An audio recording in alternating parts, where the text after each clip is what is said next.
നമസ്കാരം. UDF വാതിലുകൾ കൊട്ടിയടച്ചതോടെ മറ്റു പോംവഴികൾ ഇല്ലാതെ മത്സരത്തിനിറങ്ങുകയാണ് PV അൻവർ. എല്ലാ സമ്മർദ്ദ തന്ത്രങ്ങളും പരാജയപ്പെട്ടതോടെയാണ് അൻവർ പാർട്ടി ചിഹ്നത്തിൽ പോരിനിറങ്ങുന്നത്. അൻവറുമായി UDFിൽ നിന്ന് ഇനിയാരും ചർച്ചയ്ക്കില്ല എന്ന് VD സതീശൻ വ്യക്തമാക്കുമ്പോഴും കോൺഗ്രസിനുള്ളിലെ അഭിപ്രായ ഭിന്നത പ്രകടമാണ്. സതീശൻ പറയുന്നത് സതീശന്റെ മാത്രം അഭിപ്രായം എന്നാണ് അടൂർ പ്രകാശിന്റെ മറുപടി. അതേസമയം അർദ്ധരാത്രിയിലെ രാഹുൽ മാങ്കൂട്ടത്തിലിന്റെ കൂടിക്കാഴ്ചയിൽ കോൺഗ്രസിനുള്ളിൽ വിവാദം പുകയുകയാണ്.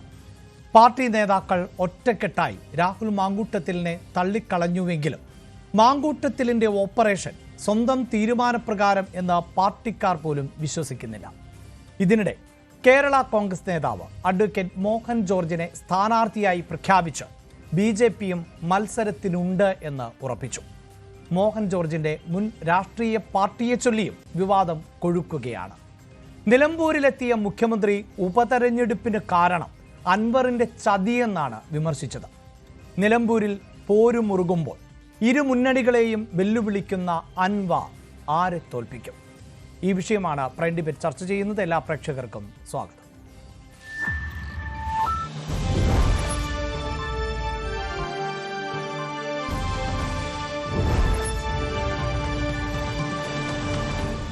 ചർച്ചയിൽ പങ്കെടുക്കുന്നത് തൃണമൂൽ കോൺഗ്രസ് നേതാവ് കൂടിയായ ശ്രീ LR വിനയചന്ദ്രൻ, അതോടൊപ്പം തന്നെ ശ്രീ TP ജയചന്ദ്രൻ, BJP നേതാവ് ശ്രീ KPO റഹ്മത്തുള്ള, മുതിർന്ന മാധ്യമപ്രവർത്തകൻ, കോൺഗ്രസ് നേതാവ് ശ്രീ വസന്ത് തെങ്ങുംപള്ളി എന്നിവർ ആണ്. ആദ്യം ശ്രീ റഹ്മത്തുള്ള, നിലമ്പൂരിൽ പോരാട്ടം കൊഴുക്കുകയാണ്. പ്രത്യേകിച്ച് PV അൻവർ ഓരോ ദിവസവും വ്യത്യസ്തമായ നിലപാടുകളും പ്രതികരണങ്ങളുമാണ് PV അൻവർ നടത്തുന്നത് എങ്കിലും ഏറ്റവും ഒടുവിൽ അൻവർ സ്ഥാനാർത്ഥിയാകാൻ തീരുമാനിക്കുന്നു, പാർട്ടി ചിഹ്നത്തിൽ മത്സരിക്കുന്നു.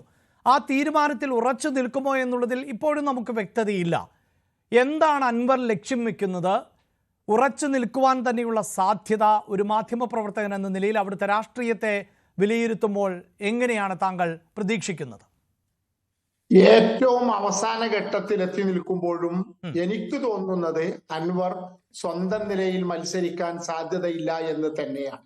കാരണം അൻവറും UDFും ഒരുപോലെ ശത്രുവായി പ്രഖ്യാപിച്ചിട്ടുള്ളത് LDF ഗവൺമെന്റിനെയും പ്രത്യേകിച്ച് മുഖ്യമന്ത്രി പിണറായിയെയുമാണ്. പിണറായിസത്തിനെതിരാണ് തന്റെ പോരാട്ടം എന്നാണ് അൻവർ ആദ്യം മുതൽ പറഞ്ഞുകൊണ്ടിരിക്കുന്നത്. പക്ഷേ സ്ഥാനാർത്ഥിയെ പ്രഖ്യാപിക്കുന്നതിന് മുമ്പ് അതുപോലെ UDF എടുക്കുന്ന കൂട്ടായ തീരുമാനങ്ങളൊന്നും തന്നോട് അന്വേഷിക്കുകയോ തന്റെ ഇംഗിതം മനസ്സിലാക്കി സ്ഥാനാർത്ഥിയെ പ്രഖ്യാപിക്കുകയോ ചെയ്തില്ല എന്ന വലിയ പ്രതിഷേധം അൻവറിനുണ്ട്. പ്രത്യേകിച്ചും VD സതീശന്റെ നിലപാടുകളോട് ഒരിക്കലും പൊറുക്കാൻ കഴിയാത്ത രൂപത്തിലുള്ള ചില വിയോജിപ്പുകൾ അൻവറിനുണ്ട് എന്നത് വ്യക്തമാണ്.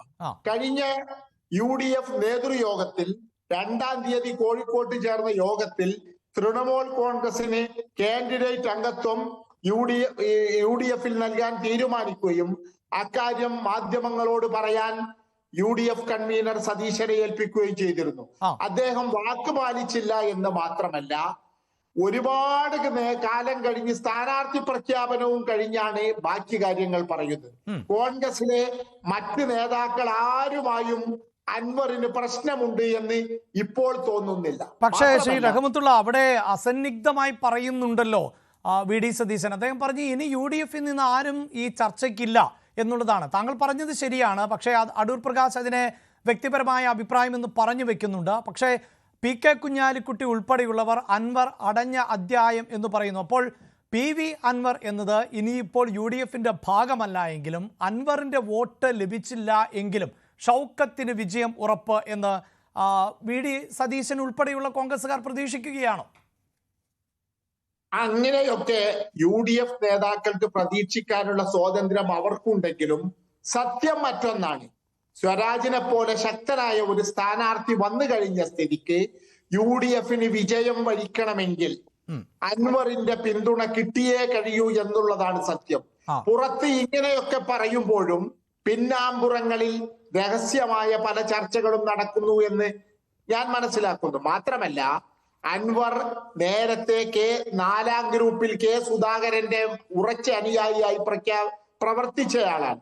രമേശ് ചെന്നിത്തലയുമായും അടൂർ പ്രകാശുമായും എല്ലാം ഉറച്ച വ്യക്തിബന്ധം അൻവറിന് ഇപ്പോഴുമുണ്ട്. അതുകൊണ്ട് തന്നെ അൻവറിനെ തള്ളിക്കൊണ്ട് UDF-ന് മുന്നോട്ട് പോകാൻ കഴിയും അല്ല, അതാണല്ലോ ഇപ്പോൾ. അതായത് UDF-ലും കോൺഗ്രസിനകത്തും തന്നെ ഇതുമായി ബന്ധപ്പെട്ട് ചില അസ്വാരസ്യങ്ങൾ ഉണ്ട് എന്ന് കൂടിയാണ് പുറത്തു വരുന്നത്. താങ്കൾ സൂചിപ്പിച്ചതുപോലെ പുറത്ത് ഇങ്ങനെയൊക്കെയാണ് പറയുന്നത് എങ്കിലും മറുഭാഗത്ത് ചർച്ച നടക്കുന്നു എന്ന് പറയുമ്പോൾ പോലും സാധാരണ നമുക്കറിയാമല്ലോ, ഇപ്പോൾ എം സ്വരാജിന്റെ സ്ഥാനാർത്ഥിത്വം പ്രഖ്യാപിച്ചതിന് ശേഷം സ്വരാജിനോട് മാധ്യമപ്രവർത്തകർ സംസാരിക്കുമ്പോൾ പോലും അൻവറിനെ പൂർണ്ണമായും തള്ളിക്കളയാൻ സ്വരാജ് പോലും തയ്യാറായില്ല എന്നുള്ളതാണ്. അപ്പോൾ ഒരു തെരഞ്ഞെടുപ്പ് തൊട്ടു മുന്നിൽ നിൽക്കുമ്പോൾ നേതാക്കൾ പ്രതികരണങ്ങളിൽ നടത്തുന്ന ഒരു മിതത്വം ഉണ്ടാകുമല്ലോ.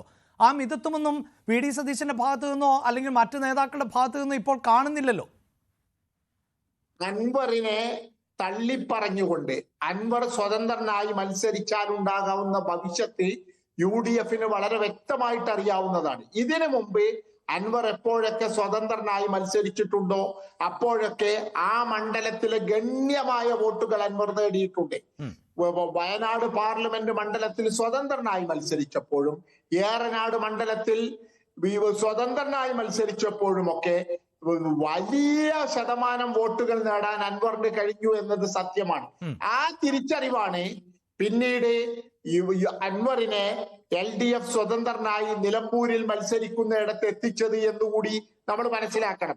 അതുകൊണ്ട് അൻവർ കൊണ്ടുപോകുന്നത് LDF-ന്റെ വോട്ട് മാത്രമല്ല, UDF-ന്റെയും ഗണ്യമായ ഒരു വിഭാഗത്തിന്റെ വോട്ട് പിടിക്കാൻ ഇപ്പോഴും അൻവർ ശക്തനാണ് എന്ന് നമ്മൾ മനസ്സിലാക്കണം. ഇരു മുന്നണികളെയും ഒരുപോലെ അൻവറിന്റെ സ്ഥാനാർത്ഥിത്വം ബാധിക്കാനിടയുണ്ട് എന്നാണ് എന്റെ വിലയിരുത്തൽ. ഞാൻ താങ്കളിലേക്ക് വരാം ശ്രീ വസന്ത്. അതാണ്, അതായത് PV അൻവറിന്റെ ചരിത്രം പരിശോധിച്ചാൽ അദ്ദേഹം സ്വതന്ത്രനായി നിന്ന ഘട്ടത്തിലടക്കം പിടിച്ചിട്ടുള്ള വോട്ടുകൾ, അതിനുശേഷം എങ്ങനെയാണ് ഈ പാളയങ്ങൾ മാറി മറിഞ്ഞത് എന്നത് അടക്കമുള്ള വസ്തുതകൾ, ഇതൊക്കെ പരിശോധിച്ചാൽ സാധാരണ രാഷ്ട്രീയത്തിൽ അൻവർ മത്സരിക്കുന്നുവെങ്കിൽ അത് നേരത്തെ റഹ്മത്തുള്ള സൂചിപ്പിച്ചതുപോലെ വോട്ടുകളിൽ വിള്ളൽ വീഴ്ത്തുവാനുള്ള സാധ്യതയുണ്ട് എന്ന് ഒരു പൊതു നിഗമനമുണ്ട്.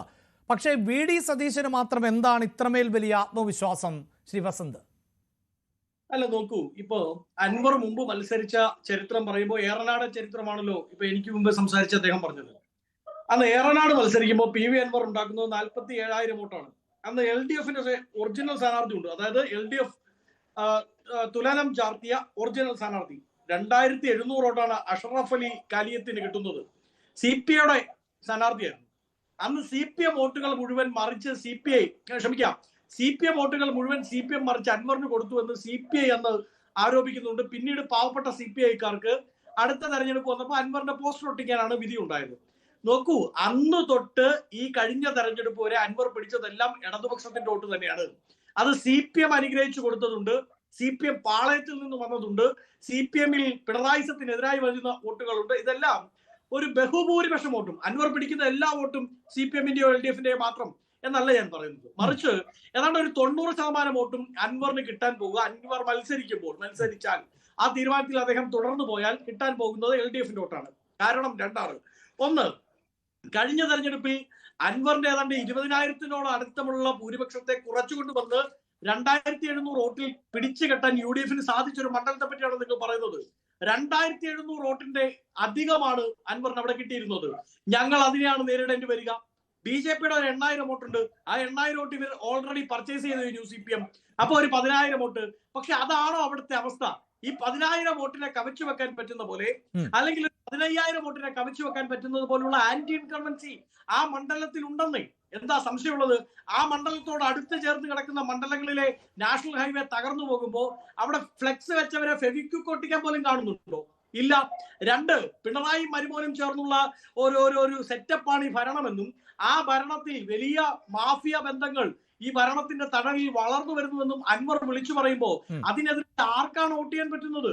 അതിനെതിരായി വോട്ട് ചെയ്യാൻ പറ്റുന്നത് UDF-ന് മാത്രമാണ്. അവിടെ ശ്രീ വസന്ത്, സാധാരണ നിലയിൽ നമുക്കറിയാമല്ലോ, ഈ ഉപതെരഞ്ഞെടുപ്പ് എന്ന് പറയുമ്പോൾ ഒരു മണ്ഡലത്തെ മാത്രം ബാധിക്കുന്ന ഒന്നാണ്. അതൊരു പൊതു ട്രെൻഡായി ഒന്നും മാറണമെന്നില്ലായല്ലോ. ഇപ്പോൾ നിലമ്പൂരിൽ താങ്കൾ പറഞ്ഞതുപോലെ മുഖ്യമന്ത്രിയോടോ അല്ലെങ്കിൽ സർക്കാരിനോടോ എതിരെയുള്ള വികാരം അത് വലിയ തോതിൽ പ്രതിഫലിക്കും. അങ്ങനെയൊക്കെയാണോ? പലപ്പോഴും നമുക്കറിയാമല്ലോ, ഇപ്പോൾ ഒരു തെരഞ്ഞെടുപ്പ് നടക്കുമ്പോൾ 140 നിയമസഭാ മണ്ഡലങ്ങളുണ്ട് എങ്കിൽ അത് 140-ലും കോൺഗ്രസ് ജയിക്കുക അങ്ങനെയൊന്നുമല്ലല്ലോ.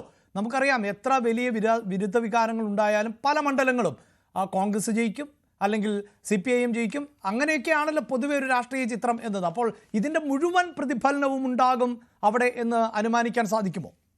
അതിൽ ഒരു കാര്യമുണ്ട്. കഴിഞ്ഞ 4 വർഷത്തിനിടയിൽ രണ്ടാം പിണറായി ഗവൺമെന്റിന്റെ കാലത്തുണ്ടായ ഉപതെരഞ്ഞെടുപ്പുകളുടെ ട്രെൻഡ് നോക്കണം. ആദ്യം ഉപതെരഞ്ഞെടുപ്പ് ഉണ്ടായത് തൃക്കാക്കരയിലാണ്. തൃക്കാക്കരയിൽ ഞങ്ങളുടെ ഭൂരിപക്ഷം വർദ്ധിപ്പിച്ചാണ് ജയിക്കുന്നത്. പിന്നീട് പുതുപ്പള്ളിയിൽ ചരിത്രം കണ്ടിട്ടില്ലാത്ത ഭൂരിപക്ഷത്തിലേക്ക് ഞങ്ങൾ ജയിച്ചു. പുതുപ്പള്ളിയിൽ ചിഹ്നത്തിൽ മത്സരിച്ച, കാലങ്ങളായി അവിടെ മത്സരിക്കുന്ന പ്രവർത്തിക്കുന്ന ജെയ്സി തോമസിനെയാണ് പരാജയപ്പെടുത്തുന്നത്. പക്ഷേ ഇതൊക്കെ നിങ്ങളുടെ കുത്തക മണ്ഡലങ്ങളായിരുന്നില്ലേ? അല്ലെന്നേ, പറയാന്നേ, കുത്തക മണ്ഡലത്തിന്റെ കഥയാ പറയുന്നത്. പിന്നീട് ഞങ്ങൾ മത്സരിച്ചു പാലക്കാട് കുത്തക മണ്ഡലമായിരുന്നു ഞങ്ങളുടെ. അതൊരു സ്വിംഗ് സീറ്റ് അല്ലേ? പാലക്കാട് ഞങ്ങൾക്ക് ഏതാണ്ട് ഈ പറയുന്ന അൻവറിന് നേരത്തെ ഞാൻ പറഞ്ഞ 3000-ഓളമുള്ള ഭൂരിപക്ഷം, ഒരു ക്ലിയർ മജോറിറ്റി ഇല്ലാതെയാണ് കഴിഞ്ഞ തവണ ഞങ്ങൾ അവിടെ ജയിക്കുന്നത്. പക്ഷെ പാലക്കാട് ഉപതെരഞ്ഞെടുപ്പ് ഉണ്ടാവുന്നു. എന്തൊക്കെ പ്രചണ്ഡ പ്രചരണങ്ങൾ ഉണ്ടായി, ഏതൊക്കെ രീതിയിൽ ഞങ്ങളെ ആക്രമിച്ചു. ആ പെട്ടിയിൽ പണം വന്നു, ഈ വണ്ടിയിൽ പണം പോയി എന്നൊക്കെ പറഞ്ഞ് എന്തൊക്കെ പ്രചരണങ്ങളായിരുന്നു. ആ പ്രചണ്ഡ പ്രചരണങ്ങളെയെല്ലാം ജനമെടുത്ത് പാലക്കാട് കോട്ടയുടെ വെളിയിലേക്ക് എറിഞ്ഞു കളഞ്ഞു. ഞങ്ങൾ അവിടെ വലിയ ക്ലിയർ മജോറിറ്റിയിൽ ജയിച്ചു. ഇനി അടുത്തൊരു മണ്ഡലമുണ്ടല്ലോ, അതേതാ? CPM. ആ മണ്ഡലവും സംസ്ഥാനവും രൂപം കൊണ്ടതിന് ശേഷം CPM തോറ്റിട്ടില്ലാത്ത മണ്ഡലം. ആ മണ്ഡലവും സംസ്ഥാനവും രൂപം കൊണ്ടതിന് ശേഷം 45,000-ൽ കുറഞ്ഞ് വോട്ടിന്റെ ഭൂരിപക്ഷത്തിൽ CPM ജയിച്ചിട്ടില്ലാത്ത മണ്ഡലം. ആ മണ്ഡലത്തിൽ ഞങ്ങൾ 1/3 ഭൂരിപക്ഷത്തിലേക്ക് കൊണ്ടുവന്ന് കിട്ടിയില്ലേ? CPM-ന്റെ ഏറ്റവും പ്രധാനപ്പെട്ട നേതാവിനെ യു ആർ പ്രദീപ് അവിടെ ജയിക്കുന്ന എത്ര വോട്ടിനാണ്? 1/3 ഭൂരിപക്ഷത്തിലേക്ക് ആ മണ്ഡലത്തിൽ, അതായത് CPM-ന്റെ പാർട്ടി കോട്ട എന്ന് പറയാവുന്ന മണ്ഡലത്തിൽ വിള്ളൽ ഉണ്ടാക്കാൻ ഞങ്ങൾക്ക് സാധിച്ചില്ലേ? നിങ്ങൾക്ക് യാതൊരു സംശയം വേണ്ട, അൻവർ പിടിക്കാൻ പോകുന്നത് എല്ലാ വോട്ടും LDF-ന്റേത് എന്നല്ല ഞാൻ പറയുന്നത്. അൻവർ പിടിക്കാൻ എന്തായാലും വസന്ത്, അൻവർ മത്സരിക്കട്ടെ എന്ന് തന്നെയാണ് ഇപ്പോഴും തീരുമാനം. ഇനിയിപ്പോൾ സതീശൻ പറഞ്ഞതാണോ അല്ലെങ്കിൽ അടൂർ പ്രകാശ് പറഞ്ഞതാണോ കോൺഗ്രസിന്റെ നിലപാട് എന്നതിലാണല്ലോ ഈ ചർച്ച കാണുന്നവർക്കും സംശയമുണ്ടാവുക. എന്താണ് സംശയം? അടൂർ പ്രകാശ്, രമേശ് ചെന്നിത്തല, VD സതീശൻ, KC വേണുഗോപാൽ തുടങ്ങിയുള്ള കോൺഗ്രസിന്റെ UDF-ന്റെ ലീഡർഷിപ്പ്, അവരെല്ലാവരും മുമ്പോട്ട് വെച്ച ഒരു കാര്യമുണ്ട്, ഒരു പോയിന്റ് ഉണ്ടല്ലോ. ആ പോയിന്റിൽ ഞങ്ങളെല്ലാം ഒരുമിച്ചാണ്. ആ പോയിന്റ് ഏതാ? UDF ഔദ്യോഗികമായി ചേർന്ന് KPCC-യെ നിയോഗിച്ച്, KPCC നേതൃയോഗം തിരുവനന്തപുരത്ത് ചേർന്ന് പ്രതിപക്ഷ നേതാവിനെ PCC അധ്യക്ഷനെ നിയോഗിച്ച് അവരൊരുമിച്ച് എറണാകുളത്ത് യോഗം ചേർന്ന് ഒടുക്കം ഹൈക്കമാൻഡിന് കൈമാറി. കോൺഗ്രസിന്റെ ഹൈക്കമാൻഡ് അഖിലേന്ത്യാ പ്രസിഡന്റ് നേരിട്ട് പ്രഖ്യാപിച്ച സ്ഥാനാർത്ഥി, ആ സ്ഥാനാർത്ഥി അംഗീകരിക്കണം. ആ സ്ഥാനാർത്ഥി അംഗീകരിക്കാതെ എങ്ങനെയാ നിൽക്കാൻ പറ്റുക? അങ്ങനെ ഒരാൾക്ക് UDF-ൽ ചേർന്ന് LDF-ൽ നിൽക്കാൻ പറ്റുമോ? ഞാൻ LDF സ്ഥാനാർത്ഥി അംഗീകരിക്കുന്നില്ല, എനിക്ക് പക്ഷെ LDF-ൽ ചേരണം എന്ന് പറഞ്ഞാൽ നടക്കുമോ? UDF സ്ഥാനാർത്ഥി വന്നതിന്റെ ആദ്യ മണിക്കൂറിൽ LDF-ന്റെ പ്രതികരണമല്ല വന്നത് ശ്രീ അഭിലാഷ്. UDF സ്ഥാനാർത്ഥി വന്നതിന്റെ ആദ്യ മണിക്കൂറിൽ UDF നേതാക്കന്മാർ പ്രതികരിക്കുന്നതിന് മുമ്പ് PV അൻവർ ചാടി ഇറങ്ങി. സ്ഥാനാർത്ഥിയെ പറ്റില്ല, സ്ഥാനാർത്ഥിയെ കൊള്ളില്ല. അല്ല, ഇതിന് PV അൻവർ ഇപ്പോഴും UDF-ന്റെ ഭാഗമൊന്നുമല്ലല്ലോ, അപ്പോൾ സ്വാഭാവികമായും പ്രതികരിക്കാമല്ലോ. അല്ല, ആ അൻവറിന്റെ തന്നെ വാക്ക് കടമെടുത്താൽ ആ ഭാഗമാകാനുള്ള അപേക്ഷ കൊടുത്ത് കാത്തിരിക്കുന്ന ഒരാൾ സംയമനം പാലിക്കണ്ടേ? ഒരു രാഷ്ട്രീയ വിദ്യാർത്ഥിയുടെ മര്യാദ. അതാണ് ഞാൻ ആവർത്തിച്ച് ചോദിക്കുന്നത്. അതായത് താങ്കൾ പറയുന്നത് എന്താണ്? അൻവറിന് മുന്നിലെ വാതിൽ പൂർണ്ണമായും UDF അടച്ചു കഴിഞ്ഞു എന്നാണോ? അല്ല, ഇന്ന് തൃണമൂൽ കോൺഗ്രസിന്റേതായിട്ട് അവർ അഖിലേന്ത്യാ കമ്മിറ്റിയുടെ ഒരു പ്രസ് റിലീസ് വന്നിട്ടുണ്ട്. അങ്ങ് കണ്ടോ എന്ന് എനിക്കറിയില്ല. PV അൻവറിനെ സ്ഥാനാർത്ഥിയായി പ്രഖ്യാപിച്ചുകൊണ്ട്. അങ്ങനെയാണെങ്കിൽ അവിടെ സ്ഥാനാർത്ഥിയായി മത്സരിക്കാൻ പോകുന്ന ഒരാളെ ഇനി വാതിൽ തുറന്നിട്ട് സ്വീകരിക്കാൻ പറ്റുമോ? അല്ല, എങ്കിൽ പിന്നെ എന്താണ് ഈ വ്യത്യസ്ത അഭിപ്രായം കോൺഗ്രസിനകത്ത് ഉണ്ടാകുന്നത്? അല്ല, സ്ഥാനാർത്ഥിത്വം പിൻവലിക്കാനുള്ള സമയമുണ്ടല്ലോ.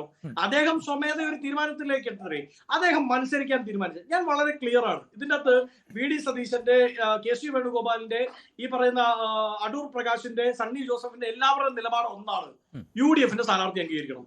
UDF സ്ഥാനാർത്ഥി അംഗീകരിക്കുന്നു എന്നൊരു വാക്ക് പറഞ്ഞാൽ അൻവറിന് മുമ്പിൽ ഈ തുറന്നോ പാതി അടഞ്ഞു കിടക്കുന്നോ എന്നൊക്കെ നിങ്ങൾ ചോദിക്കുന്ന വാതിൽ മലക്കെ തുറക്കും. അല്ല, UDF സ്ഥാനാർത്ഥിയെ തോൽപ്പിക്കാൻ വേണ്ടി സ്വാഭാവികമായും എതിർ മത്സരിക്കുക തോൽപ്പിക്കാൻ വേണ്ടിയാണല്ലോ. UDF LDF സ്ഥാനാർത്ഥികളെ തോൽപ്പിക്കാനാണ്. അപ്പോ UDF സ്ഥാനാർത്ഥിക്കെതിരായി അവിടെ മത്സരിക്കുന്ന ഒരാളെ ഒരു തരത്തിലും അംഗീകരിക്കാൻ പറ്റില്ല. ആ വാതിൽ മലർക്കെ അദ്ദേഹത്തിന് നേരെ പൂട്ടിയടയ്ക്കും. അല്ല, അത് താങ്കൾ ഈ പറയുന്നത് അതായത് നിരൂപാധികം കീഴടങ്ങിക്കൊള്ളണം PV അൻവർ, അങ്ങനെയാണോ?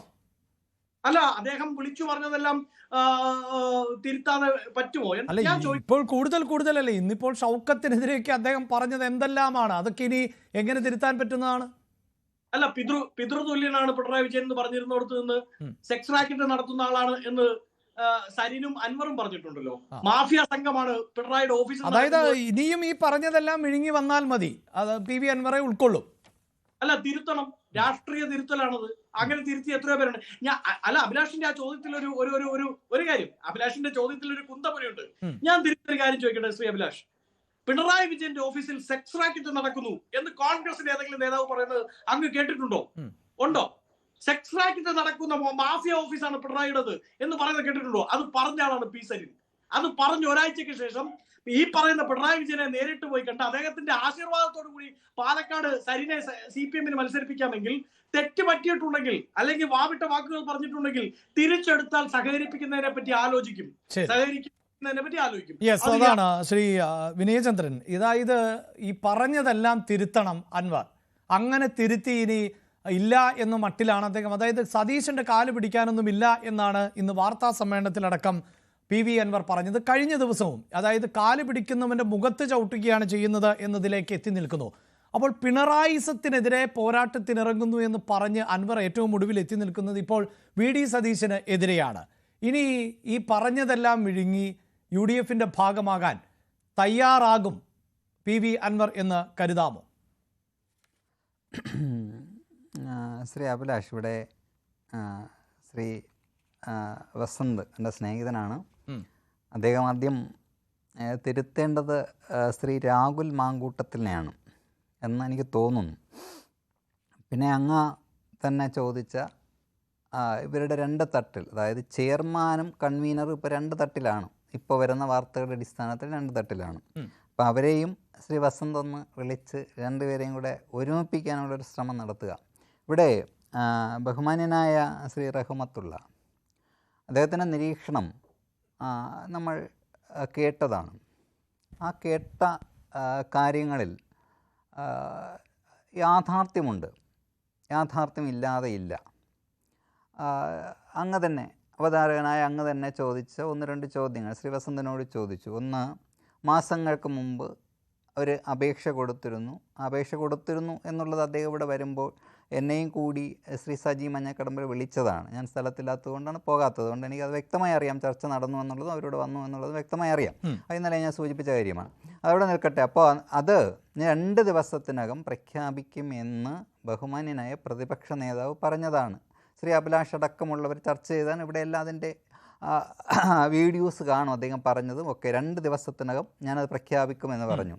ഇനി അന്ന് UDFിൽ പങ്കെടുത്ത എല്ലാ നേതാക്കന്മാരും, മുസ്ലിം ലീഗിൻ്റെ അടക്കമുള്ള നേതാക്കന്മാർ ഇങ്ങനൊരു സംഭവം, അതായത് ശ്രീ PV അൻവറിനെ അസോസിയേറ്റ് മെമ്പറായി കൂട്ടാം എന്ന് പറഞ്ഞ കാര്യം പബ്ലിക്കായി പറയുകയും ചെയ്തു. ഏറ്റവും മുതിർന്ന നേതാവായ ശ്രീ ET മുഹമ്മദ് ബഷീർ അടക്കമുള്ളവർ വളരെ വ്യക്തമായ പ്രസ്താവന തന്നെയാണ് നടത്തിയത്. ഞാൻ മനസ്സിലാക്കുന്നിടത്തോളം അവരുടെ സംസ്ഥാന കമ്മിറ്റിയിൽ ഈ ഒരു പ്രശ്നത്തെ പറ്റിയുള്ള ചർച്ചകൾ നടക്കുന്നു എന്ന് തന്നെയാണ് ഞാൻ മനസ്സിലാക്കുന്നത്. അല്ല, ഇന്ന് പക്ഷേ PK കുഞ്ഞാലിക്കുട്ടി പറയുന്നത് അത് അതായത് ഈ വിഷയം ഇനിയില്ല, അതൊരു അടഞ്ഞ അധ്യായമാണ് എന്നാണ്. ഇല്ല, ഞാൻ ചോദിക്കട്ടെ. അവിടെ നിലമ്പൂരിൽ ഈ സ്ഥാനാർത്ഥി പ്രഖ്യാപനം കഴിഞ്ഞ് അദ്ദേഹം ഇറങ്ങി വരികയാണ്, പ്രതിപക്ഷ നേതാവ് ഇറങ്ങി വരികയാണ് മാധ്യമങ്ങളെ കാണാൻ വേണ്ടി. അവിടെ കുഞ്ഞാലിക്കുട്ടി സാഹിബ് ഉണ്ടായിരുന്നു. അവിടെ വിളിച്ച ഒരാളുണ്ട്. ആരെയാണ്? ഇവരുടെ കോൺഗ്രസ്സിലെ തന്നെ ഒരു യുവ രക്തം എന്ന് പറയുന്ന ഒരാളെ അന്വേഷിക്കുകയാണ് അദ്ദേഹം. UDFിലെ വേറെ നേതാക്കന്മാരെയൊന്നും അല്ല അദ്ദേഹം അന്വേഷിക്കുന്നത്. അതിനിടയിലൂടി നമ്മുടെ മുസ്ലിം ലീഗിൻ്റെ സ്റ്റേറ്റ് സെക്രട്ടറി ഇടിച്ചു കയറി അവിടെ വന്ന് നിൽക്കുന്നു. അദ്ദേഹത്തിൻ്റെ മുഖഭാവം, ശരീരഭാഷ കാണുന്ന ഏതൊരാൾക്കും മനസ്സിലാവും. അപ്പോൾ ഇത് എല്ലാവരും, ശ്രീ വസന്ത് അടക്കമുള്ളവർ പറയുന്നു അദ്ദേഹത്തിന് താൻ പോരുമയില്ല എന്ന് പറയുമ്പോഴും ഞാൻ കണക്കാക്കുന്നില്ല. അദ്ദേഹം താൻ പോരുമയോടുകൂടി തന്നെയാണ് സംസാരിക്കുന്നത്. അദ്ദേഹം ഇടയ്ക്കിടയ്ക്ക് പറയുന്ന കാര്യമുണ്ടല്ലോ, മുഖ്യമന്ത്രിക്ക് അല്ലെങ്കിൽ കേരള മുഖ്യമന്ത്രിക്ക് അഹങ്കാരമാണ് എന്ന് പറയുമ്പോൾ ഏതായാലും ഞാൻ കണ്ടിടത്തോളം, എത്രയോ കാലഘട്ടമായി മാധ്യമരംഗത്ത് നിൽക്കുന്ന ഞാൻ കണ്ടിടത്തോളം അദ്ദേഹത്തിൻ്റെ അത്രയും നേരിട്ട് കണ്ടാൽ ധാർഷ്ട്യം കാണിക്കുന്ന ആളാണ് ബഹുമാന്യനായ മുഖ്യമന്ത്രി എന്ന് എനിക്ക് തോന്നുന്നില്ല. അത്തരത്തിലാണ് അദ്ദേഹം ഈ വ്യക്തിയോട് ഇടപെടുന്നത് എന്ന്. പിന്നെ ശ്രീ അഭിലാഷ് ചോദിച്ചല്ലോ, ഈ തൃണമൂൽ കോൺഗ്രസിൻ്റെ സ്റ്റേറ്റ് കൺവീനറായിരിക്കുന്ന ഒരാൾ കോൺഗ്രസിൻ്റെ ഒരു സ്ഥാനാർത്ഥിയെക്കുറിച്ച് അദ്ദേഹത്തിന് അഭിപ്രായം പറയാമെന്നേ. അതങ്ങ് ശ്രീ വസന്തിനോട് ചോദിച്ചതിന് വസന്ത് എന്താണ് അത് ഒഴുക്കൻ മട്ടിൽ പോവുകയും ചെയ്തു. ഇത് ശ്രീ VDS അദ്ദേഹത്തോടുള്ള വ്യക്തിപരമായ എന്തോ ഒരു പ്രശ്നം തന്നെയാണിത് പ്രഖ്യാപിക്കാതിരുന്നത്. ഇനി നിലമ്പൂർ ഇലക്ഷൻ വരുന്നത് വരെയും ഇദ്ദേഹം കാത്തിരുന്ന എന്തിനാണ്? അല്ലെങ്കിൽ ആ ഇലക്ഷൻ പ്രഖ്യാപിച്ച സമയമെങ്കിൽ ഇതാ അൻവറിനെ അസോസിയേറ്റ് മെമ്പറായി എടുത്തിരിക്കുന്നു എന്ന് അദ്ദേഹത്തിന് പറയാമായിരുന്നല്ലോ. അന്ന് പോലും അദ്ദേഹം പറഞ്ഞില്ല. ഏതായാലും നമുക്ക് ശ്രീ വസന്ത് അടച്ചോ തുറന്നോ എന്ന ചോദ്യത്തിന് വ്യക്തമായ മറുപടിയും പറയുന്നില്ല. ശരിക്കും മാധ്യമപ്രവർത്തകനായ ശ്രീ റഹ്മത്തുള്ള അവിടുത്തെ പൾസ് പറയുകയും ചെയ്തു. ഇനി അവിടെയും നമുക്ക് NDAയുടെ സ്ഥാനാർത്ഥിയെ ഇന്നലെ വരെയും പ്രഖ്യാപിച്ചില്ലായിരുന്നു, ഇന്നിപ്പോൾ പ്രഖ്യാപിച്ചിട്ടുണ്ട്. അത് നമ്മൾ വാർത്തകളിൽ പറയുന്ന എന്താണ് എന്നുള്ളതും കൂടി നമ്മൾ കണക്കാക്കണം. ജോസഫ് ഗ്രൂപ്പിന്റെ തലമുതിർന്ന നേതാവ് NDA സ്ഥാനാർത്ഥിയെ മത്സരിക്കുന്നു. ശ്രീ വസന്ത് എൻ്റെ എല്ലാ സ്നേഹവും അങ്ങയോട് നിലനിർത്തിക്കൊണ്ട് തന്നെ പറയുന്നു, ഈ ജോസഫ് ഗ്രൂപ്പിന്റെ നേതാവ് എന്ന് പറയുമ്പോൾ ബഹുമാനായ ജോസഫ് സാറിന്റെ പാർട്ടി ഞാൻ മനസ്സിലാക്കിയെടുത്തുള്ള UDFന്റെ ഘടകകക്ഷിയാണ്. അപ്പോൾ ശ്രീ ജോസഫ് ഗ്രൂപ്പിന്റെ നേതാവ് NDA സ്ഥാനാർത്ഥിയെ മത്സരിക്കുന്നു. ജോസഫ് ഗ്രൂപ്പ് തള്ളിക്കളഞ്ഞിട്ടുണ്ട്, ഞങ്ങളുമായി ഒരു ബന്ധവുമില്ല എന്നാണ് പറയുന്നത്. ഈ ഏപ്രിൽ 15 ഈ ജോസഫ് ഗ്രൂപ്പിന്റെ പരിപാടിയിൽ പങ്കെടുത്തതിന്റെ ചിത്രങ്ങളടക്കം ഇപ്പോൾ പുറത്തു വന്നിട്ടുണ്ട്. അല്ല ശ്രീ അഭിലാഷ്, ഇവിടുത്തെ നമ്മുടെ ഉന്നത ചാനലുകൾ എന്നൊക്കെ പറഞ്ഞ് മത്സരങ്ങൾ എല്ലാ ചാനലുകളും തമ്മിലുണ്ട്. അവരുടെ വാർത്തയിൽ അവരുടെ രാവിലത്തെ വാർത്തയിൽ ഞാൻ വ്യക്തമായി കേട്ടതാണ്. എന്താണ് ജോസഫ് സാർ അദ്ദേഹം എനിക്ക് ഏറ്റവും ബഹുമാനമുള്ളൊരു നേതാവാണ്. അപ്പോൾ അദ്ദേഹത്തിൻ്റെ ഗ്രൂപ്പിൽപ്പെട്ട ആൾ ചിലപ്പോൾ ആയിരിക്കാം, തള്ളിക്കളഞ്ഞ ആളായിരിക്കും, അല്ലെങ്കിൽ ഇന്നലെ വരെ അല്ലെങ്കിൽ കഴിഞ്ഞ കമ്മിറ്റിയിൽ അദ്ദേഹത്തെ പുറത്താക്കി എന്നൊക്കെ വേണമെങ്കിൽ പറയാം. കാര്യം ഇതിന് ഈ എഴുത്തുകുത്തുകളൊക്കെ വളരെ കുറവാണ്, വിശേഷം മലപ്പുറം പോലെയുള്ളിടത്ത് എഴുത്തുകുത്തുകളൊക്കെ കുറവാണ്. അപ്പോൾ അദ്ദേഹത്തിന് കഴിഞ്ഞ മാസമേ നമ്മൾ പുറത്താക്കി എന്നൊക്കെ വേണമെങ്കിൽ പറയാം. അപ്പോൾ UDF അവിടെയും ഒന്ന് ശ്രദ്ധിക്കുന്നത് നല്ലതാകും. ഈ പുറത്ത് നിൽക്കുന്ന തൃണമൂൽ കോൺഗ്രസിൽ നിൽക്കുന്ന ശ്രീ PV അൻവറിനെ തള്ളിപ്പറയുമ്പോൾ നിങ്ങൾ ഓർക്കേണ്ടത് നിങ്ങളുടെ കൂടെയുള്ള നിങ്ങളുടെ അല്ലെങ്കിൽ നിങ്ങളുടെ ശ്വാസനിശ്വാസങ്ങൾ ശ്വസിച്ചുകൊണ്ടിരിക്കുന്ന ഒരാൾ ഇത് അപ്പുറത്ത് പോയി മത്സരിക്കുന്നു എന്നതുകൊണ്ട് നിങ്ങൾ എന്ത് കാണുന്നില്ല, അവിടെ എന്ത് സംഭവിക്കുന്നു എന്ന് ശ്രീ വസന്ത് ഇതൊന്നും തള്ളിക്കളയരുത്. 17,000 പരം വോട്ട് നമ്മുടെ അന്ന് സ്റ്റേറ്റ് പ്രസിഡന്റ് ആയിരുന്ന ആൾ വാങ്ങിച്ചിട്ടുള്ള മണ്ഡലം കൂടിയാണ് അതെന്നുള്ളതും ശ്രീ വസന്ത് മറക്കരുത്. അപ്പോൾ ഒരു ചതുഷ്കോണ മത്സരത്തിലേക്ക് നിലമ്പൂർ ഒരുങ്ങുകയാണ്. എന്തായാലും വിനയചന്ദ്രൻ, ഞാൻ താങ്കൾ സൂചിപ്പിച്ച കാര്യം, ഇവിടെ BJPയുടെ അതിഥിയുണ്ട്, അതിലേക്ക് വരുന്നതിന് മുമ്പ് വസന്ത് അടക്കം പറയുന്ന ഒന്നുണ്ടല്ലോ, അതായത് പഴയ അൻവർ ഒന്നുമല്ല, ഇനിയിപ്പോൾ അൻവറിനെ സംബന്ധിച്ചിടത്തോളം പോരിനിറങ്ങിയാൽ പോലും അത് കോൺഗ്രസിനെ ബാധിക്കുന്ന ഒന്നായി മാറില്ല, അങ്ങനെ ഒരു വോട്ട് വിഹിതം നേടാൻ അൻവറിന് ശേഷിയുമില്ല എന്നാണ് പറയുന്നത് ശ്രീ വിനയചന്ദ്രൻ. അതെ, എന്നോടാണ് ചോദ്യം. അതായത് പഴയതുപോലെയുള്ള ഒരു വീര്യമൊന്നും PV അൻവറിനില്ല. അൻവറിന്റെ നിലപാട് മാറ്റങ്ങൾ, പ്രത്യേകിച്ച് മുഖ്യമന്ത്രി അടക്കം വിമർശിച്ച മുഖ്യമന്ത്രി പിതൃതുല്യൻ എന്ന് പറഞ്ഞ് പിന്നീട് കോൺഗ്രസ്, അതായത് P സരിനെ പോലെയുള്ളവർ നടത്തിയ പ്രതികരണങ്ങളുണ്ടല്ലോ, മുഖ്യമന്ത്രിയെ തിരുത്തി പറയുന്നു, മുഖ്യമന്ത്രിയുടെ ആളായി മാറുന്നു, അതുപോലെ ആ ഒരു താരതമ്യമാണ് നേരത്തെ നടത്തിയത്. അപ്പോൾ ഇനിയും അൻവറിനെ സംബന്ധിച്ചിടത്തോളം നിലപാടൊക്കെ മാറ്റാം. അങ്ങനെ നിലപാട് മാറ്റി വന്നാൽ മാത്രമാണ് അൻവർ കരുത്തനായി മാറുകയുള്ളൂ. ഇപ്പോൾ ഈ സ്വതന്ത്രനായി നിന്ന് ഇങ്ങനെ, അല്ലെങ്കിൽ തൃണമൂൽ കോൺഗ്രസിന്റെ പാളയത്തിൽ നിന്നുകൊണ്ട് പോരാട്ടത്തിനിറങ്ങിയാൽ കോൺഗ്രസിനെ ബാധിക്കുന്ന വോട്ടുകളൊന്നും പെട്ടിയിലാക്കാനുള്ള ശേഷി ഇല്ല എന്നാണ് വസന്ത് പറയുന്നത്. അതിനു മുമ്പ് ഒരു തിരുത്ത്. ജയചന്ദ്ര സാറുണ്ട്, ഞാൻ NDAയുടെ സ്ഥാനാർത്ഥിയെക്കുറിച്ചല്ല പറഞ്ഞത്, ശ്രീ വസന്തിൻ്റെ ഗ്രൂപ്പിൽപ്പെട്ട ഘടകകക്ഷിയെക്കുറിച്ചാണ് പറഞ്ഞത്. ജയചന്ദ്ര സാറിനെ ബാധിക്കുന്ന കാര്യമല്ല. അപ്പോൾ അതവിടെ നിൽക്കട്ടെ. ഇവിടെ അത് നമുക്ക് കാത്തിരുന്ന് കാണേണ്ട കാര്യമാണ്. ഇന്നലെ എന്നോടൊപ്പം ഉണ്ടായിരുന്ന ഒരാൾ പറഞ്ഞു വില കുറഞ്ഞ കുറേ കാര്യങ്ങളെന്ന്. ഈ ആരാണ് വില കുറഞ്ഞ് പറയാത്തത്? ഞാൻ ചോദിക്കട്ടെ, KPCC പ്രസിഡൻ്റായിരുന്ന ശ്രീ KS രാഹുൽ മാങ്കൂട്ടത്തെക്കുറിച്ച് മുമ്പ് പറഞ്ഞ എന്താണ്? ആരാണ് ഇയാൾ? ചാനൽ ചർച്ച പറഞ്ഞ ആളോ? രാഹുൽ മാങ്കൂട്ട് ആരാണ് അയാൾ? പിന്നീട് പറഞ്ഞില്ലേ ശ്രീ വസന്ത്, ഇതുപോലെ ഒരു വെള്ളി നക്ഷത്രമാണ്, ഞങ്ങളുടെ വെള്ളി നക്ഷത്രം എന്താ പാലക്കാട്ടേക്ക് ഉദിച്ചുയരുന്നു എന്ന്. ഇനി നിങ്ങൾ സരിനെ തള്ളിപ്പറയുന്നു. എൻ്റെ വക്താവൊന്നും അല്ല അയാൾ, പക്ഷേ അദ്ദേഹം അവിടെ വിളിച്ച വോട്ട് ശ്രീ വസന്ത് മറക്കണ്ട. അപ്പോൾ അതുപോലെ നിങ്ങൾ തള്ളിക്കളയുന്ന ഓരോരുത്തരും പിടിക്കുന്ന വോട്ടുകൾ കൂടി അങ്ങ് ചില കണക്കുകൾ നിരത്തിയല്ലോ, ആ കണക്ക് നിരത്തുന്നതിനൊക്കെ അപ്പുറത്താണ് ശ്രീ അൻവറിൻ്റെ നിലമ്പൂരിലുള്ള വ്യക്തിത്വം എന്ന് നിങ്ങൾ പ്രാദേശികമായ നേതാവായിട്ടൊക്കെ തള്ളിക്കളഞ്ഞോളൂ. പക്ഷേ തൃണമൂൽ കോൺഗ്രസ് നിൽക്കുന്നത് രാജ്യത്ത് മൂന്നാമത്തെ ശക്തിയായി തന്നെയാണ്.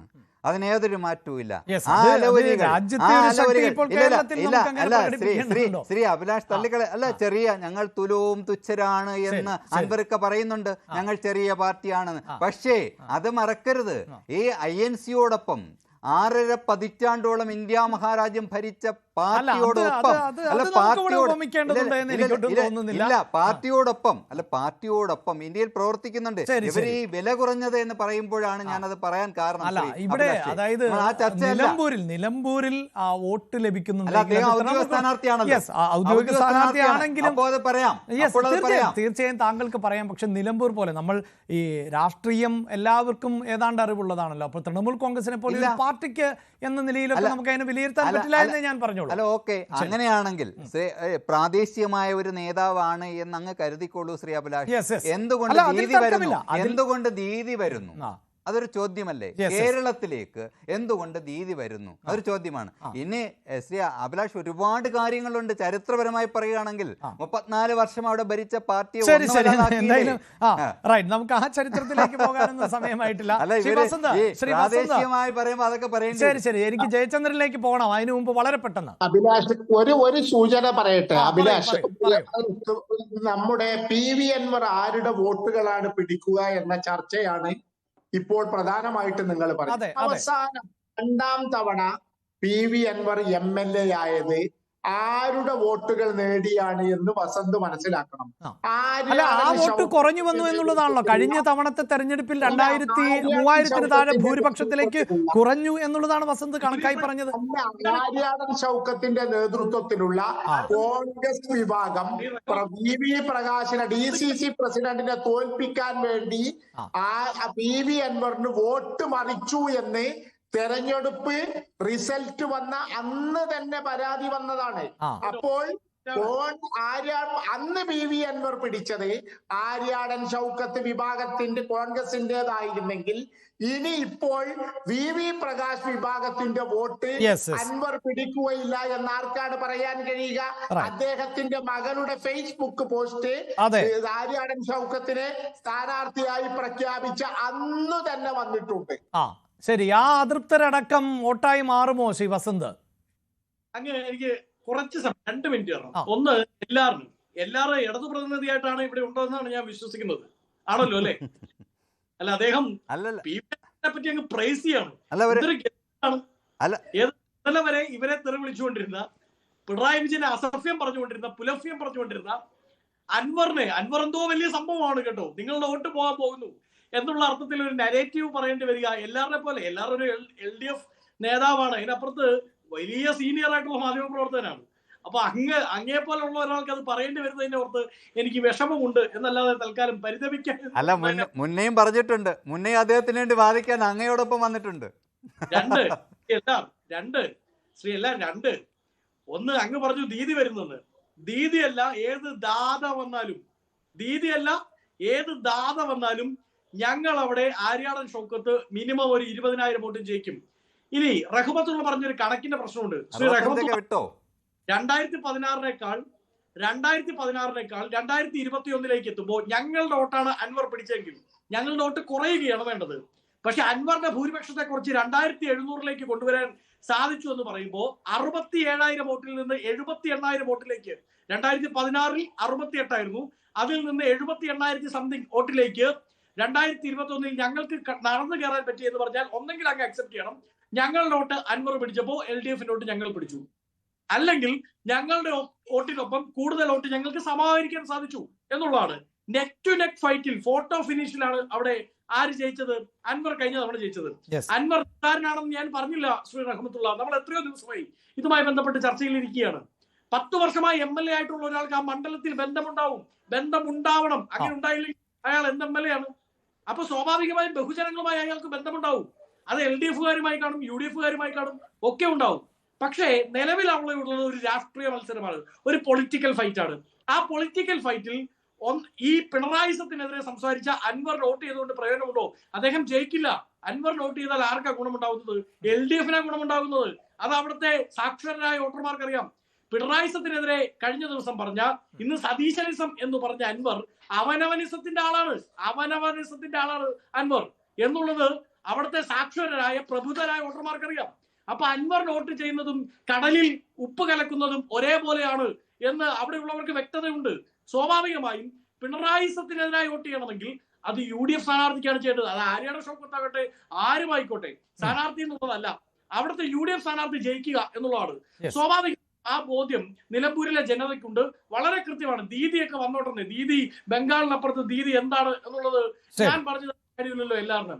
അപ്പൊ ദീദി അവര് വരട്ടെ, അവര് പ്രചരണം നടത്തട്ടെ, അവർ മലയാളത്തിൽ ഇവിടെ വന്ന് നരേന്ദ്രമോദി മലയാളത്തിൽ സംസാരിക്കുന്ന പോലെ മലയാളത്തിൽ സംസാരിക്കട്ടെ, അവർ വീട് കയറി വോട്ട് ചോദിക്കട്ടെ. ദീദിയല്ല ഏത് ദാത വന്നാലും ഞങ്ങൾക്ക് ഭയപ്പെടാനില്ല എന്നുള്ളതാണ്. ഒരു സെക്കൻഡ്. ഏറ്റവും അവസാനം നടന്ന ലോകസഭാ തെരഞ്ഞെടുപ്പിൽ രാഹുൽ ഗാന്ധി ആയിരുന്നപ്പോൾ നിലമ്പൂർ മണ്ഡലത്തിൽ നിന്ന് ലഭിച്ച ഭൂരിപക്ഷം 55,000 വോട്ടാണ്. പിന്നീട് പ്രിയങ്ക ഗാന്ധി മത്സരിച്ചപ്പോൾ അവിടെ നിന്ന് ലഭിച്ച ഭൂരിപക്ഷം 65,000 വോട്ടാണ്. ആ കണക്കുകൾ കൂടി വസന്ത് പറയുന്ന ഇപ്പോഴത്തെ കണക്കുകളോട് നാം ചേർത്ത് വെക്കേണ്ടതുണ്ട്. ഞാൻ എത്താം. ശ്രീ ജയചന്ദ്രൻ, ഒരല്പം വൈകി താങ്കളിലേക്ക് എത്താൻ ക്ഷമിക്കണം. ഈ പറഞ്ഞതുപോലെ വലിയ പോരാട്ടം ആണ് ഇപ്പോൾ നിലമ്പൂരിൽ നടക്കാൻ പോകുന്നത്. അൻവർ സ്ഥാനാർത്ഥിത്വത്തിൽ ഉറച്ചു നിന്നാൽ ചതുഷ്കോണ മത്സരം എന്നത് തന്നെയാണ്. ഒരു ഘട്ടത്തിൽ ഇത് അടിച്ചേൽപ്പിക്കപ്പെട്ട ഒരു തെരഞ്ഞെടുപ്പ് എന്ന് BJP പറഞ്ഞിരുന്നു. ഇനിയുള്ള 7 മാസം കൊണ്ട് എന്താണ് ഒരു MLAക്ക് ചെയ്യാൻ സാധിക്കുക എന്ന സംശയമടക്കം പ്രകടിപ്പിച്ചിരുന്നു. സ്ഥാനാർത്ഥി ഉണ്ടാകുമോ എന്ന സംശയമുണ്ടായിരുന്നു. എന്തായാലും അതിനെല്ലാം ഉത്തരമായിരിക്കുന്നു. BJPയുടെ സ്ഥാനാർത്ഥിയെ പ്രഖ്യാപിച്ചിരിക്കുന്നു. പക്ഷേ ആ സ്ഥാനാർത്ഥി സ്വന്തം പാളയത്തിൽ നിന്നല്ല. ഈ സൂചിപ്പിക്കുന്നത് പോലെ ഒരു കേരള കോൺഗ്രസ്സുകാരനെ അവിടെ സ്ഥാനാർത്ഥിയാക്കി നിർത്തുമ്പോൾ എന്താണ് BJP ലക്ഷ്യം വെക്കുന്നത്? നോക്കൂ അഭിലാഷേ, കേരളത്തിൽ ഒരു 15 വർഷം മുമ്പ് ഭാരതീയ ജനതാ പാർട്ടിക്ക് ഉണ്ടായിരുന്നത് 5% വോട്ടാണ്. അന്നത്തെ തലമുറയുടെ മക്കളുമായിട്ടല്ല ഭാരതീയ ജനതാ പാർട്ടി ഇന്ന് 20% അടുത്തെത്തുകയും തൃശ്ശൂർ പോലുള്ള ഒരു പാർലമെന്റ് മണ്ഡലത്തിൽ 2 മുന്നണികൾക്കെതിരായി ശക്തമായി പോരാട്ടം നടത്തി വിജയിക്കുകയും ചെയ്തത് BJPയുടെ മക്കള് പെറ്റു വളർന്നുണ്ടായതൊന്നുമല്ല. അതുകൊണ്ട് തന്നെ ഇവിടെ ഒരു പ്രസ്ഥാനത്തിന്റെ അനിവാര്യത ജനം തിരിച്ചറിയുമ്പോൾ, അതിന്റെ സാങ്കത്യം ജനങ്ങൾക്ക് ബോധ്യപ്പെടുമ്പോൾ അവർ BJPയോടൊപ്പം നീങ്ങുന്നു എന്ന കാര്യമാണ് ഇവിടെ നൽകുന്നത്. നോക്കൂ, നിലമ്പൂരാണല്ലോ നമ്മുടെ ചർച്ചാ വിഷയം. 35 കൊല്ലമാണ് ആര്യാടൻ ഷൗക്കത്തിന്റെ പിതാവ് ഇടതുപക്ഷത്തോടൊപ്പവും വലതുപക്ഷത്തോടൊപ്പവും മാറി ചേർന്ന് MLAയും മന്ത്രിയുമായി ആ നിയോജക മണ്ഡലത്തെ പ്രതിനിധാനം ചെയ്തു. 9 വർഷമായി ഇടതുപക്ഷത്തോടൊപ്പം ആ മണ്ഡലത്തെ പ്രധാനം ചെയ്യുന്നു. ഈ തെരഞ്ഞെടുപ്പ് ഞങ്ങൾ നേരത്തെ പറഞ്ഞ കാര്യത്തിലൊക്കെ ഞങ്ങൾ ഉറച്ചു നിൽക്കുകയാണ്. അടിച്ചേൽപ്പിക്കപ്പെട്ട തെരഞ്ഞെടുപ്പാണ്.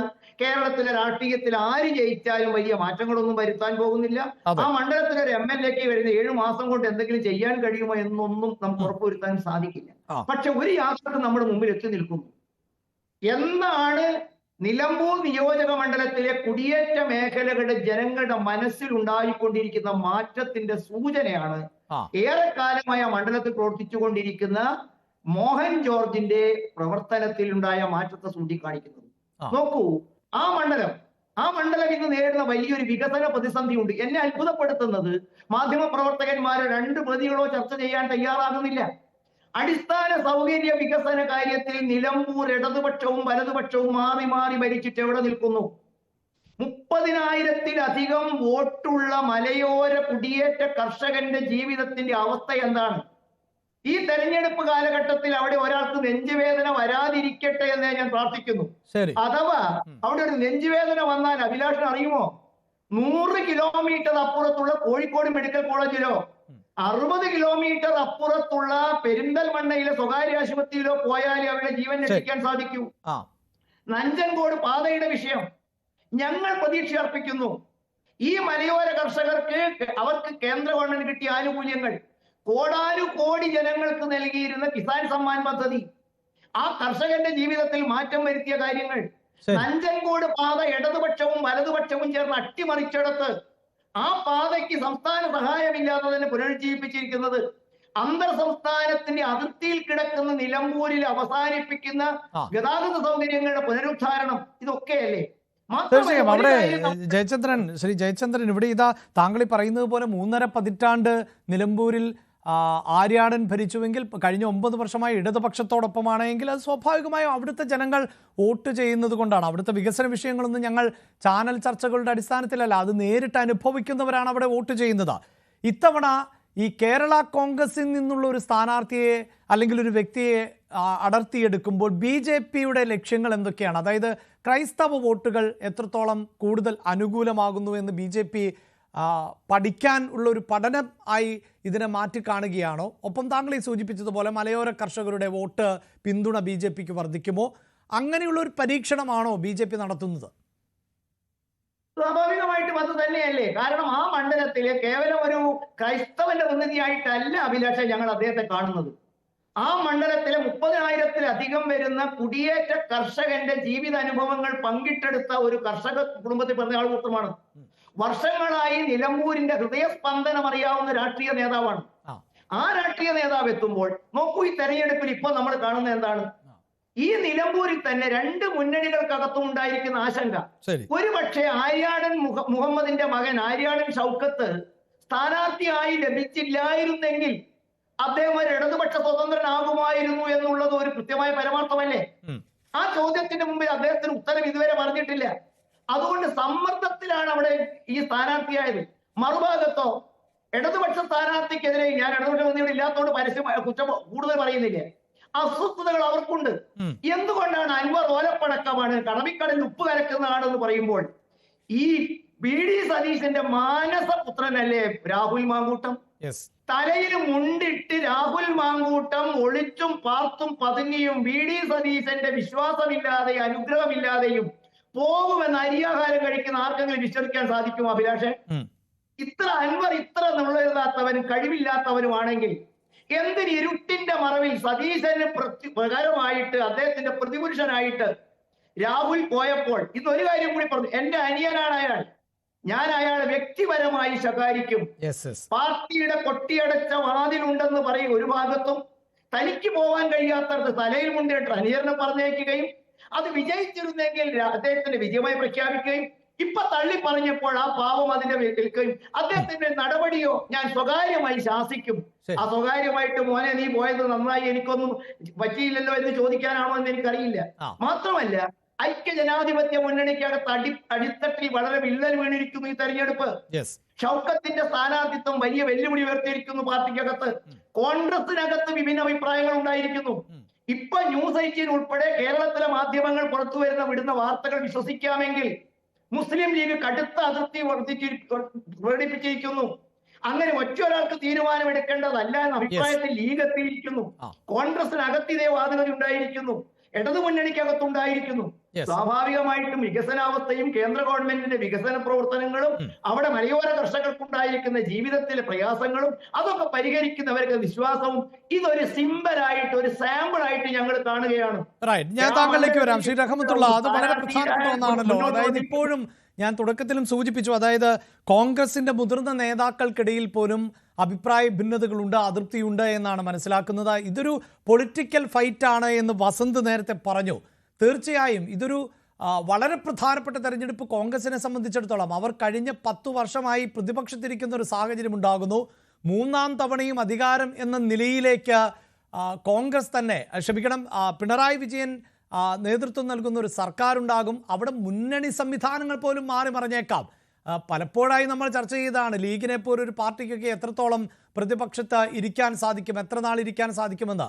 അപ്പോൾ VD സതീശൻ അടക്കം ഇപ്പോൾ നടത്തുന്ന ഈ പൊളിറ്റിക്കൽ തീരുമാനങ്ങൾ, അതിൽ ഒരു എറർ ഉണ്ടായാൽ അത് വരും ദിവസങ്ങളിൽ ലീഗ് പോലും ഈ തെരഞ്ഞെടുപ്പിന് ശേഷം പോലും അത് ഉയർത്തിക്കൊണ്ടുവരാനുള്ള സാധ്യത നമുക്ക് തള്ളിക്കളയാൻ സാധിക്കുമോ ശ്രീ റഹ്മത്തുള്ള?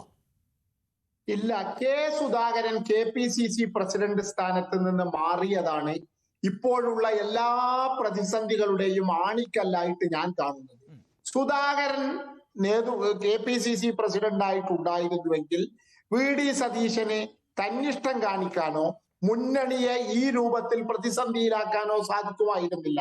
കാര്യങ്ങൾ അൻവറുമായി സംസാരിച്ച് ആര്യാടൻ ഷൗക്കത്തിനെ സ്മൂത്തായി പ്രഖ്യാപിച്ചുകൊണ്ട് അൻവറിനെയും വിശ്വാസത്തിലെടുത്തുകൊണ്ട് തെരഞ്ഞെടുപ്പ് പ്രചരണത്തിന്റെ മുന്നിൽ അൻവർ ഉണ്ടാകുമായിരുന്നു എന്ന കണക്കുകൂട്ടലാണ് എനിക്ക് പറയാനുള്ളത്.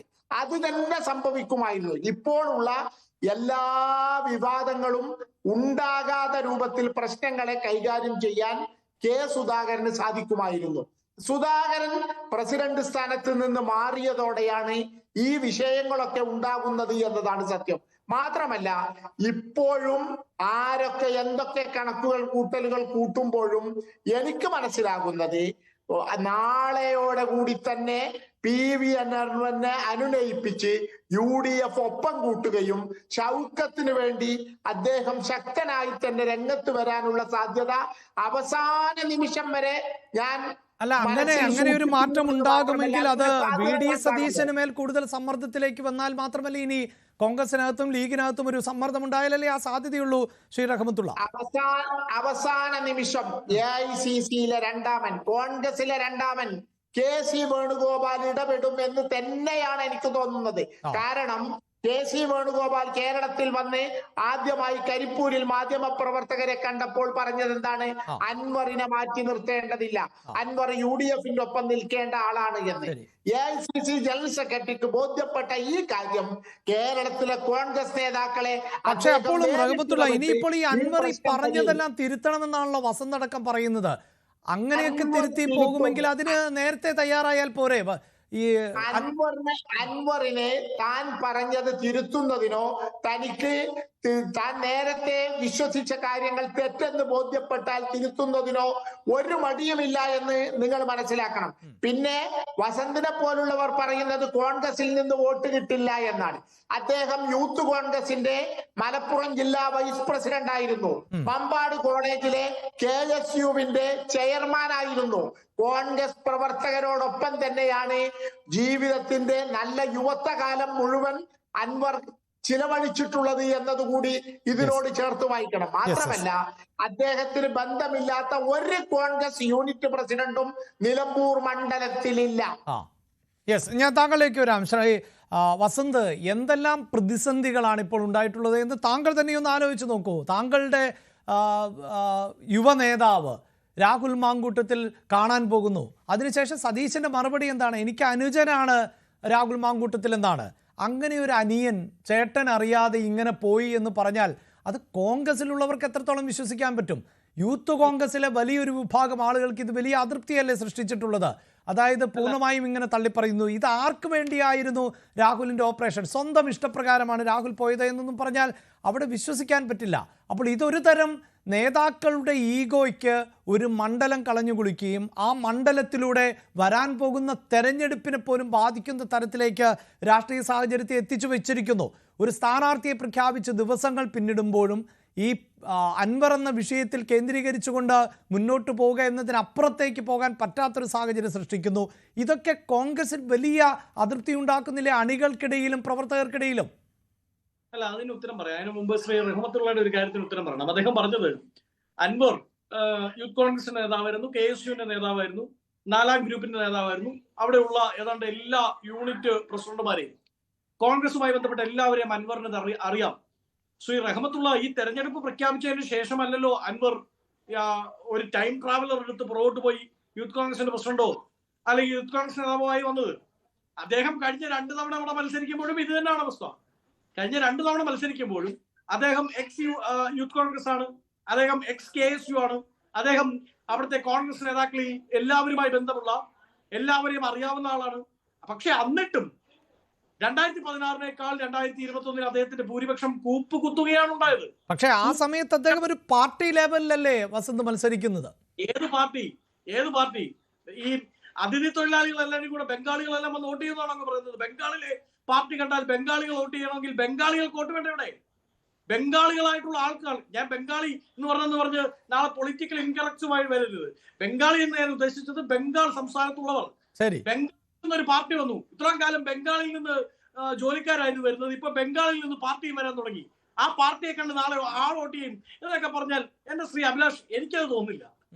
ശ്രീ PV അൻവറിന് വോട്ടുണ്ടാവും എന്ന് പറഞ്ഞാൽ ഞാൻ അംഗീകരിക്കുന്നു. കാര്യം അദ്ദേഹം 10 വർഷമായി ആ മണ്ഡലത്തിലെ MLA ആണ്, സ്വതന്ത്രമായി ജയിച്ച ആളാണ്. ശരി, അല്ല അതാണ് ആ വോട്ടുകളിൽ വലിയൊരു ശതമാനം UDFിൽ നിന്നും നഷ്ടമാകാമല്ലോ എന്നുള്ളത് തന്നെയാണ് ചോദ്യം.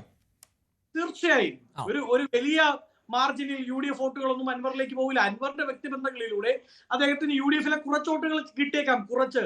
പക്ഷേ അത് ഞങ്ങളുടെ ഞങ്ങളുടെ ഒരു വിന്നിംഗ് ചാൻസിനെ സ്വാധീനിക്കുന്ന വോട്ടല്ല. ഒരു കാര്യം കൂടി ശ്രീ എല്ലാവരും നേരത്തെ പറഞ്ഞു വന്ന കാര്യത്തിൽ, അതായത് അൻവറിനെ പ്രതിപക്ഷ നേതാവ് എന്തോ അപമാനിച്ചു കളഞ്ഞു എന്നാണ് പറയുന്നത്. നോക്കൂ, ന്യൂസ് 8-ന്റെ തന്നെ ആർക്കൈവ്സിൽ അതുണ്ട്. സ്വാഭാവികമായും UDF-ന്റെ സ്ഥാനാർത്ഥിയെ പ്രഖ്യാപിച്ച ശേഷം ശ്രീ VD സതീശൻ അടക്കമുള്ള നേതൃത്വം നിങ്ങളെ കാണുമ്പോൾ പിരിഞ്ഞു പോകുന്നതിന് മുമ്പ് ശ്രീ VD സതീശൻ പറയുന്നുണ്ട്, അൻവർ UDF-ന്റെ ഭാഗമാകും, വരും ദിവസങ്ങളിൽ ഞാൻ തന്നെ അത് നിങ്ങളോട് പറയും എന്നാണ് പറഞ്ഞു പോകുന്നത്. അതിനുശേഷമാണ് പ്രശ്നങ്ങൾ ഉണ്ടാകുന്നത്. അദ്ദേഹം അത് പറഞ്ഞുപോയി ഏതാണ്ട് 1.5 മണിക്കൂറിനുള്ളിൽ PV അൻവർ നിലമ്പൂരിൽ മാധ്യമങ്ങളെ കാണുന്നു. PV അൻവർ കാണുമ്പോൾ അദ്ദേഹം എന്താ പറയുന്നത്? അദ്ദേഹം UDF സ്ഥാനാർത്ഥി അംഗീകരിക്കില്ല, UDF സ്ഥാനാർത്ഥിക്ക് ഒരുപാട് പ്രശ്നങ്ങളുണ്ട്, അത് നാളെ ഞാൻ നിങ്ങളോട് പറയും, UDF സ്ഥാനാർത്ഥി കൊള്ളില്ലാത്ത ആളാണ്, ജയിക്കില്ല, വിന്നബിലിറ്റി ഇല്ല. LDF സ്ഥാനാർത്ഥി വരുന്നതിന് മുമ്പ് അൻവർ പറയാണ് UDF സ്ഥാനാർത്ഥിക്ക് വിന്നബിലിറ്റി ഇല്ല എന്ന് സ്ഥാനാർത്ഥിയെ പ്രഖ്യാപിച്ച രാത്രിയിൽ പറയുകയാണ്. അങ്ങനെ പറയുമ്പോ ഇതാ നാളെ രാവിലെ ഞാൻ അൻവറിനെ UDF ഘടകകക്ഷിയായി പ്രഖ്യാപിക്കും എന്ന് പറയുന്ന UDF നേതൃത്വത്തിന് സ്വാഭാവികമായും റീത്തിങ് നടത്തേണ്ടതായി വരും. അപ്പൊ അൻവർ കാണിക്കേണ്ട, അൻവർ ചെയ്യേണ്ടിയിരുന്ന ഒരു പൊളിറ്റിക്കൽ മെച്യൂരിറ്റി, ഒരു പൊളിറ്റിക്കൽ സ്റ്റുഡന്റിന്റെ, ഒരു പൊളിറ്റിക്കൽ ചൈൽഡിന്റെ മെച്യൂരിറ്റി പോലും, എളിയവനായ എന്റെ പോലും, ഞാൻ ഒരു യൂത്ത് കോൺഗ്രസ് പ്രവർത്തകനാണല്ലോ, എന്റെ പോലും ഒരു മെച്യൂരിറ്റി, അത് ഏറ്റവും ചെറിയ അത്തരം ഒരു മെച്യൂരിറ്റി VD സതീശനും കാണിക്കണമെന്ന് പാർട്ടിക്കകത്ത് ചിലരെങ്കിലും അഭിപ്രായപ്പെടുന്നുണ്ട്. ശ്രീ വസന്ത്, നിങ്ങളുടെ വാർത്തയിലേത് ആരാണ് അങ്ങനെ പറയുന്നത്? നോക്കൂ, അവിടെ ഞങ്ങൾ ജയിക്കാൻ പോവുകയാണ്, അതിൽ കുറഞ്ഞൊന്നും ഞങ്ങൾ ചിന്തിക്കുന്നില്ല. കാരണം നേരത്തെ ശ്രീ റഹ്മത്തുള്ള പറഞ്ഞതുപോലെ ഞങ്ങളെ സംബന്ധിച്ച് ഇതൊരു എന്താണ് പറയുന്നത്, ഒരു സർക്കാരിന്റെ വിലയിരുത്തലായി ഞങ്ങൾ എടുക്കുന്ന തെരഞ്ഞെടുപ്പാണ്. ഞങ്ങളെ സംബന്ധിച്ച് ഒരു സെമി ഫൈനലാണ്, ഞങ്ങളുടെ കൂടി വിലയിരുത്തലാവും. പക്ഷെ LDF-ന്റെ പ്രതിനിധി ശ്രീ എല്ലാറോ അല്ലെങ്കിൽ മറ്റേതെങ്കിലും LDF നേതാക്കളോ പറയുന്നത് കേട്ടോ, ഇത് സർക്കാരിന്റെ വിലയിരുത്തലാകുമെന്ന്. പാർട്ടി സെക്രട്ടറിയോട് ന്യൂസ് 8-ന്റെ അടക്കം തിരുവനന്തപുരത്തെ അദ്ദേഹം ഇപ്പോൾ LDF-ന്റെ പ്രതിനിധിയായൊന്നുമല്ല സംസാരിക്കുന്നത്. എന്താണ്? അദ്ദേഹം LDF-ന്റെ പ്രതിനിധിയായല്ല ഈ ചർച്ചയിൽ പങ്കെടുക്കുന്നത്. സോറി എല്ലാവരും ഞാൻ ഒരുമിച്ചിരുന്നിട്ടുള്ളത് അദ്ദേഹം LDF പ്രതിനിധിയായിട്ടാണ്. അല്ല, അതിപ്പോൾ താങ്കളുടെ പാർട്ടിയിലെ സരിൻ നേരത്തെ പങ്കെടുക്കുന്നത് കോൺഗ്രസിന് വേണ്ടിയാണ്, ഇപ്പോൾ സരിൻ പങ്കെടുക്കുന്നത് LDF-ന് വേണ്ടിയാണ്. അതുപോലെ തന്നെയാണ് സന്ദീപ് വാര്യരെ പോലെയുള്ളവർ പങ്കെടുക്കുന്നത്. അതൊക്കെ രാഷ്ട്രീയത്തിലുണ്ടല്ലോ, അത് പറഞ്ഞ് പരസ്യമായി പോകുന്നതല്ലേ. ശ്രീ അഭിലാഷ്, എനിക്ക് സ്ക്രീൻ കാണില്ല, അതുകൊണ്ടാണ് പ്രശ്നം. ശരി, ഞാൻ മോശം പറഞ്ഞ എല്ലാവരും വളരെ പ്രവർത്തകനാണ്. അദ്ദേഹം വളരെ കാര്യമായി കാര്യങ്ങളെ വിലയിരുത്തുന്ന ആളാണ്. എനിക്ക് ഒരുപാട് വ്യക്തിബന്ധവും സ്നേഹവും ഉള്ള ആളാണ്. ഞാൻ വ്യക്തിപരമായി സംസാരിക്കുന്ന ആളുമാണ്. പക്ഷെ ഞാൻ പറഞ്ഞത് എല്ലാവരും വിട്ടേക്കൂ. നിങ്ങൾ പാർട്ടി സെക്രട്ടറിയോട് ചോദിച്ചല്ലോ, പാർട്ടി സെക്രട്ടറി MV ഗോവിന്ദനോട്, നിങ്ങൾ അടക്കമുള്ള മാധ്യമപ്രവർത്തകർ, അഭിലാഷിന്റെ തിരുവനന്തപുരം റിപ്പോർട്ടർ അടക്കമുള്ളവർ ചോദിച്ചില്ലേ, ഇത് സംസ്ഥാന സർക്കാരിന്റെ തെരഞ്ഞെടുപ്പ് വിലയിരുത്തലായി ഈ തെരഞ്ഞെടുപ്പിനെ നിങ്ങൾ കാണുമോ എന്ന് ചോദിച്ചപ്പോൾ ഇല്ലെന്നല്ലേ പറഞ്ഞത്. ഞങ്ങൾ പറയുന്നു ഇത് പ്രതിപക്ഷത്തിന്റെ വിലയിരുത്തലാണ്, ഇത് സർക്കാർ വിലയിരുത്തലാണ്. ആ ആഗ്രഹവും ഏറ്റെടുത്ത് തെരഞ്ഞെടുപ്പിനെ നേരിടാൻ LDF തയ്യാറാവണം. അതാണ് ശ്രീ വിനയേന്ദ്രൻ. അത്രമേൽ വലിയ ആത്മവിശ്വാസമുണ്ട് വസന്ത് തെങ്ങുംപള്ളിക്ക്. അത് അവിടെയാണല്ലോ അൻവർ വലിയ ആശയക്കുഴപ്പത്തിലായി പോകുന്നത്. വലിയ സമ്മർദ്ദം ചെലുത്തപ്പെട്ടു. പക്ഷേ അപ്പോഴും കഴിഞ്ഞ ദിവസം അൻവർ പറഞ്ഞ വാർത്താ സമ്മേളനത്തിൽ ചില വാക്കുകളൊക്കെ നമ്മൾ ഓർത്തെടുക്കേണ്ടതുണ്ട്. അങ്ങനെ വെറുതെ ഒരു മുന്നണി സംവിധാനത്തിന്റെ ഭാഗമാവുകയല്ല, അവിടെ ഉറപ്പുള്ള ചില സീറ്റുകളടക്കമൊക്കെ ഉറപ്പിച്ച ശേഷം തന്നെ വരാനാണ് ശ്രമിച്ചത്. പക്ഷേ ഇത്രമേൽ വലിയ കോൺഫിഡൻസിൽ ആണ് ഇപ്പോൾ കോൺഗ്രസ് നിൽക്കുന്നത്. അതുകൊണ്ട് ഇനിയിപ്പോൾ ഈ സൂചിപ്പിക്കുന്ന പോലെ വസന്ത് പറയുന്നത് പോലെ എല്ലാം തിരുത്തി അഭിലാഷ്, മറ്റൊരു കാര്യം ഞാൻ പറയാം. പറയൂ സാർ.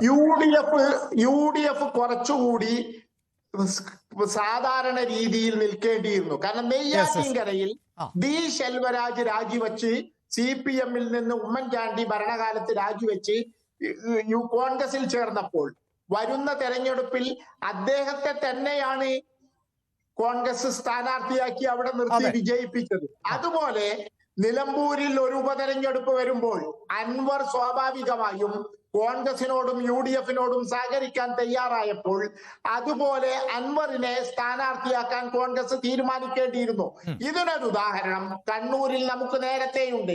MP-യും MLA-യും ഒക്കെ ആയിരുന്ന MP ആയിരുന്ന അബ്ദുള്ളക്കുട്ടി കോൺഗ്രസിൽ ചേർന്നപ്പോൾ അതേ അബ്ദുള്ളക്കുട്ടിയെ കണ്ണൂരിൽ കോൺഗ്രസ് സ്ഥാനാർത്ഥിയായി മത്സരിപ്പിക്കുന്നു. ആ പതിവനുസരിച്ച് കോൺഗ്രസ് പെരുമാറേണ്ടിയിരുന്നു. അൻവറിനെ തന്നെ നിലമ്പൂരിൽ ജയസാധ്യതയുള്ള നിലക്ക് നിർത്തി സ്ഥാനാർത്ഥിയാക്കാൻ കോൺഗ്രസ് അല്ല, അതിന്റെ ആവശ്യമേ ഇല്ല എന്നാണ് വസന്ത് പറയുന്നത്. അത്രമേൽ വലിയ ആത്മവിശ്വാസത്തിലാണ് ഇപ്പോൾ കോൺഗ്രസ് എന്നുള്ളതാണ്. ശ്രീ വിനയേന്ദ്രൻ, നമുക്ക് സമയപരിമിതിയുണ്ട്, അവസാനിപ്പിക്കേണ്ട ഘട്ടമാവുകയാണ്. അതെ, ഒന്ന് ഇവിടെ പറഞ്ഞ അദ്ദേഹത്തിൻ്റെ ശ്രീ റഹ്മത്തുള്ളയുടെ നിരീക്ഷണം, അതായത് ശ്രീ KS ആയിരുന്നു KPCC പ്രസിഡന്റെന്നെങ്കിൽ ഇങ്ങനെയൊന്നും സംഭവിക്കില്ലായിരുന്നു. അതൊരു യാഥാർത്ഥ്യമാണ്. ഇനി നമ്മൾ ശ്രീ വസന്തൊക്കെ മനസ്സിലാക്കേണ്ടത് ഒരു പരിസ്ഥിതി പ്രവർത്തകരുടെ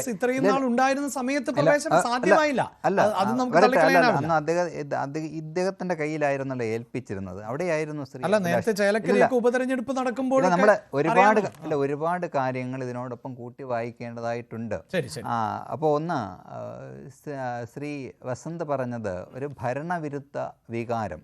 ഈ ഭരണവിരുദ്ധ വികാരം എന്ന് പറയുന്നത് UDFന് കിട്ടുന്ന വോട്ടും തൃണമൂൽ കോൺഗ്രസിന് കിട്ടുന്ന വോട്ടുമായി ഒരുമിപ്പിക്കാൻ അങ്ങനെ ഒരു നിരീക്ഷണം ശ്രീ PV അൻവർ നടത്തിയിട്ടുണ്ട്.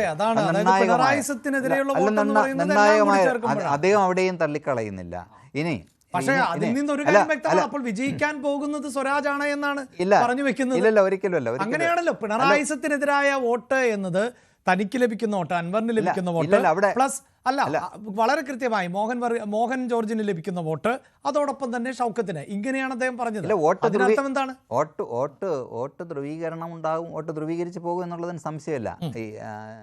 ശ്രീ അഭിലാഷ്, അങ്ങ് രാഷ്ട്രീയം വിശദമായി പഠിക്കുന്ന ആളാണ്.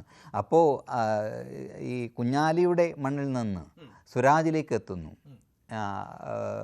ആര്യാടൻ മുഹമ്മദിൽ നിന്ന് ആര്യാടൻ ഷൗക്കത്തിലേക്ക് എത്തുന്നു. അങ്ങനെ കൂട്ടി വായിച്ച് നോക്കി. അപ്പോൾ അവിടെ പോലും കൃത്യമായി ഈ സ്ഥാനാർത്ഥി ആയതുകൊണ്ട് മാത്രമാണ് പാർട്ടി ചിഹ്നത്തിൽ ഈ ഒരു യുവ നേതാവിനെ അവിടെ മത്സരിപ്പിക്കുന്നു എന്നുള്ളതിന് യാതൊരു സംശയവുമില്ല.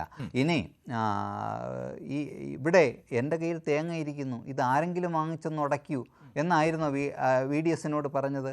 കഴിഞ്ഞ UDF അങ്ങ് പറഞ്ഞതുപോലെ കൊച്ചിയിൽ വെച്ച് നടന്ന സംഭാഷണം, ആ സംഭാഷണത്തിൽ ഒരു മണ്ഡലം പറയുന്നു, ആ മണ്ഡലത്തിൽ ഞാൻ മത്സരിക്കാമെന്ന് പറയുന്നു, എന്നോടൊപ്പം നിൽക്കുന്ന ഒരാളിന് ഒരു സീറ്റ് കൂടി നിങ്ങൾ നൽകണം എന്ന് അദ്ദേഹം പറയുന്നു. അതിന് മറുപടിയൊന്നും പറഞ്ഞില്ല. അതിന് ശേഷമാണ് തിരുവനന്തപുരത്തെ ചർച്ച നടക്കുന്നത്. ആ ചർച്ചയ്ക്ക് ശേഷമാണ് UDF ചേരുന്നത്. ഇനി ഇത് പ്രതിപക്ഷ നേതാവ് അവസരം നോക്കിയിരിക്കുകയായിരുന്നു.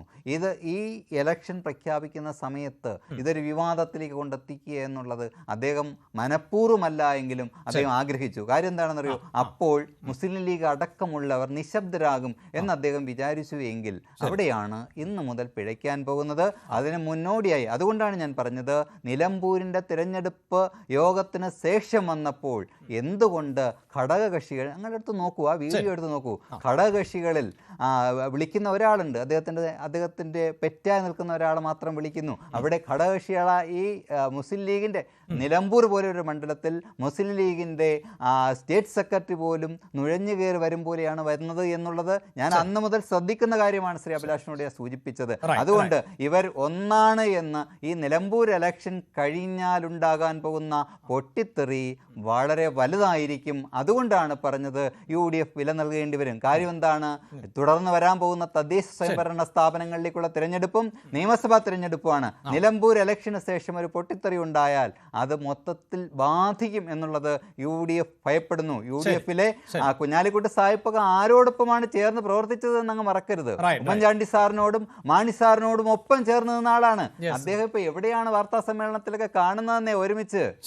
ശരി ഞാൻ എത്താം. നമ്മൾ ചർച്ച അവസാനിക്കുമ്പോൾ ശ്രീ ജയചന്ദ്രൻ, ഇവിടെ BJPയെ സംബന്ധിച്ചിടത്തോളം നിങ്ങൾ വിജയിക്കാനാണ് എന്ന് പറയുമ്പോൾ പോലും ഇതിനു മുമ്പ് ലഭിച്ചിട്ടുള്ള വോട്ട് ശതമാനമൊക്കെ അറിയാം. പക്ഷേ ഇതിപ്പോൾ ഏറ്റവും ഒടുവിലുണ്ടാകുന്ന ആരോപണം, അതായത് ഇപ്പോൾ CPMനെ സഹായിക്കാൻ വേണ്ടിയാണ് BJP സ്ഥാനാർത്ഥിയെ മത്സരിപ്പിക്കുന്നത് എന്നുള്ളതാണ്.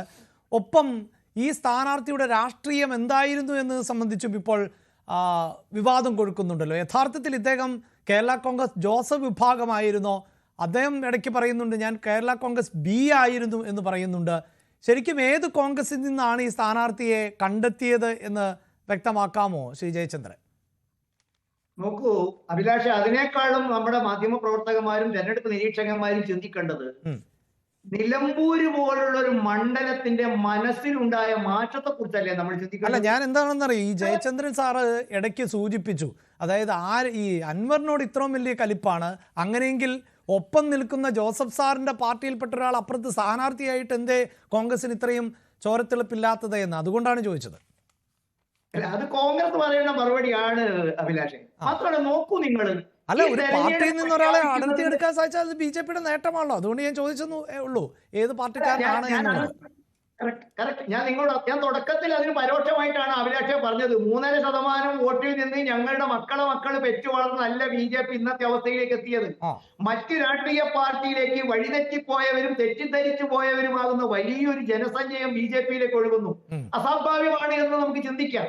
നോക്കൂ, തൃശ്ശൂരില് ഏറ്റവും അവസാനത്തെ സർവേയിൽ കേരളത്തിലെ പ്രസിദ്ധമായ ഒരു മാധ്യമം പറഞ്ഞു ഈ BJP 3-ാം സ്ഥാനത്തായിരിക്കും.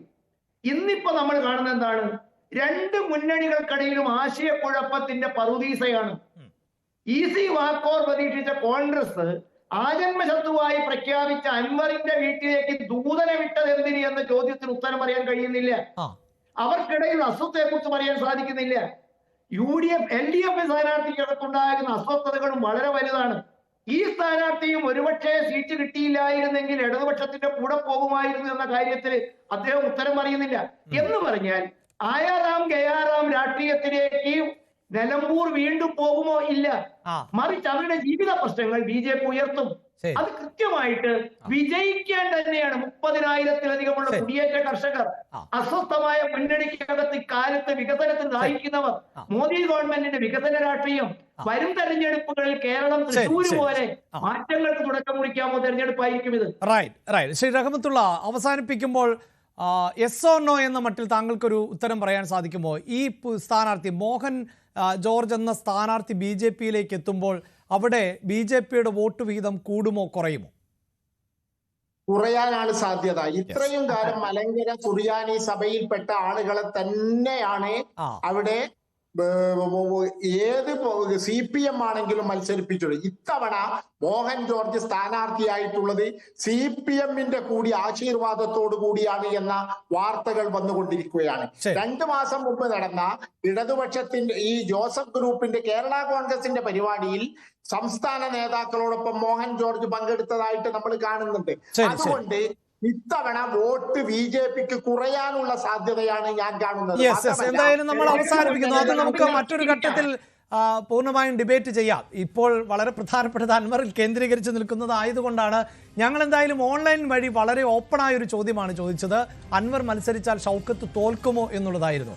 അതിൽ യെസ് എന്ന് അഭിപ്രായപ്പെടുന്നവർ 51%, നോ എന്നത് 44% ആണ് എന്നത് വളരെ പ്രധാനപ്പെട്ടതാണ്. ഇത് പക്ഷേ മലയാളികൾ, എല്ലാ ഭാഗത്തു നിന്നുമുള്ള മലയാളികളാണ് ഇതിൽ വോട്ട് ചെയ്യുന്നത്. അതുകൊണ്ട് ഇത് പ്രതിഫലിക്കണമെന്നില്ല. പക്ഷേ ഇതും ഒരു പൊതുവികാരമായി തന്നെ കാണേണ്ടതുണ്ട്. വളരെയധികം നന്ദി. ചർച്ചയിൽ പങ്കെടുത്ത എല്ലാ അതിഥികൾക്കും പ്രൈം ഡിബേറ്റ് പൂർണ്ണമാകുന്നു. നമസ്കാരം.